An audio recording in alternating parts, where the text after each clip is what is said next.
Yeah. oftentimes until it's too late, right? You hear about Mhm. people who have 99 problems until they have health as one of their problems, then they Yeah. only have one problem, Yeah. Yeah. right? I think comfort is Satan's number one thing in today's day and age. That is his like number one weapon. Mhm. Instagram, Netflix, food delivery, like comfort. And it's like everyone seeks comfort. And I feel like that is becoming his number one weapon against so many people. Right. Yeah, it's so easy to fall into the trap of comfort, especially when Yeah. you look around and you're uncomfortable by what's going on in the world or what's going on in your personal relationships. And if you turn to those external things for comfort rather than turning back into the word or spending Hmm. time by yourself, like, those are where your peace comes Yeah. from, right? Yeah. Not turning into doom scrolling on Instagram until 2 o'clock in Right. the morning, which then Right. prevents you from getting up in the morning. Right. Right? These are the little micro changes that I think if people started to realize why developing your faith as a firm foundation helps you in your fitness and then all the rest of the areas, that's when it starts to click and make sense why that's such an important place to start. Yeah.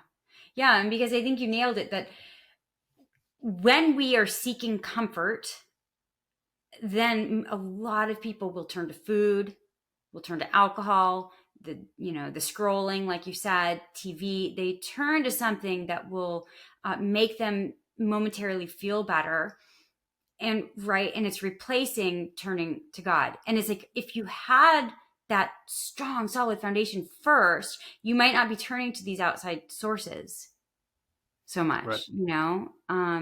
So absolutely getting that foundation down and now seeing where is Satan tempting you to find your comfort in other things other than God. And a lot of times he uses food as a weapon for a lot of Mm. people, I believe. And then it brings a slew of problems, whether it's health problems, diabetes, heart disease, or mental, like emotional. I feel bad about myself. I don't like myself. Starting this cycle, and yeah, I feel like comfort, and food, and like these are modern day weapons.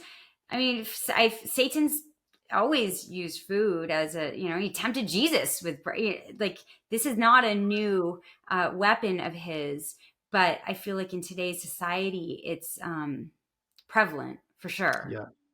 And getting worse. I mean, just to talk, very practical for a second, for people who are on a drug like an Ozempic or something, who are helping them to, control their cravings or finally lose some weight. What I'm actually reading right now is that there are food companies who are losing profits because sales of certain junk foods or sales of food in general are down because people are not necessarily having those cravings. Hmm. So what they're doing is actually hiring food scientists to figure out ways to make the foods resistant to being uh, controlled or satiated by something like an Ozempic. Right, so Hmm. they're actually investing time and money and energy into making their foods more addictive to Hmm. combat the effects of a drug that's helping you reduce those. Yeah, It's it's mind-boggling why crazy. that's an okay thing to do, that we allow it, right, for companies to invest money and time and energy into making their foods more addictive so you eat them, rather than just saying, hey, I'm happy that you're not buying our food so you live longer. But Hmm. we continue to encourage this behavior, and for us not to take a stand and say, hey, I recognize that this is a bad thing. Hmm. For a company to be investing money into making their foods more addictive so you buy them, rather than being happy that you're actually buying less junk food so you're healthier, why we don't wake up to this is mind boggling, Hmm. right? But we need to take this opportunity to look at, hey, what am I putting into my body? Is it something that is going to bring a net benefit, or am I just getting that instant comfort and I'm just delaying it?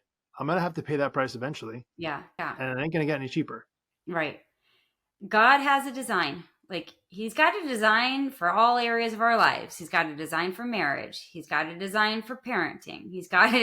And he has a design for health. Like our bodies are meant to move. Now we don't move like, long ago. Perhaps we're not, most of us, out, farming fields or things like that. But our bodies are meant to move, and we're meant to eat God-given foods, not these hyper palatable, man-made, mass-produced junk foods that are intended to be addicting.